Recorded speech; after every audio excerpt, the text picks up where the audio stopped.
கோலாகலமான Hyundai India MD இவர்தான். ஆயுத பூஜை கொண்டாட்டத்தில் சும்மா மாணிக் பாட்ஷா போல வரும் காட்சி.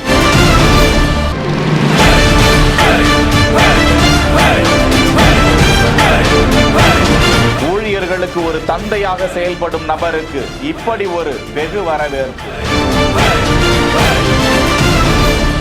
ஆயுத பூஜை கொண்டாட்டம் ஒவ்வொரு நிறுவனத்திலும் அது ஒரு தீபாவளி கொண்டாட்டம் தான். குடும்பத்திற்கு எப்படி ஒரு தலைவனோ அது போன்றுதான் ஒரு நிறுவனத்திற்கு அதன் நிர்வாக இயக்குனர் என்பவர் அதிமுக்கியமான தந்தை போன்றவர். மிகவும் பொறுப்புணர்வோடு செயல்பட்டு ஒவ்வொரு விஷயங்களையும் கண்காணித்து கண் விழித்து கண்ணயராது கடின உழைப்பை செலுத்தி அந்த நிறுவனத்தை இத்தனை அளவு வளர்த்திருப்பார் என்றால் உலகளவில் பெயர் போன ஹூண்டாய் நிறுவனத்தின் நிர்வாக இயக்குனர் திரு உன் சூ கின் வரவேற்பு கொடுக்கக்கூடிய காட்சியை தான் பார்த்து கொண்டிருக்கிறோம். சென்னை ஸ்ரீபெரும்புதூரில் இருக்கக்கூடிய ஹூண்டாய் நிறுவனத்தில் கோலாகலமாக ஆயுத பூஜை கொண்டாடப்பட்டிருக்கும் நிலையில் அந்த நிறுவனத்தின் நிர்வாக இயக்குனருக்கு இப்படி வரவேற்பு கொடுத்திருப்பது பெரு நெகிழ்ச்சியை ஏற்படுத்தி இருக்கிறது. செய்திகளை வழங்குவோர் Lexco holidays, MCR pure cotton club, doctor Srivarma wellness.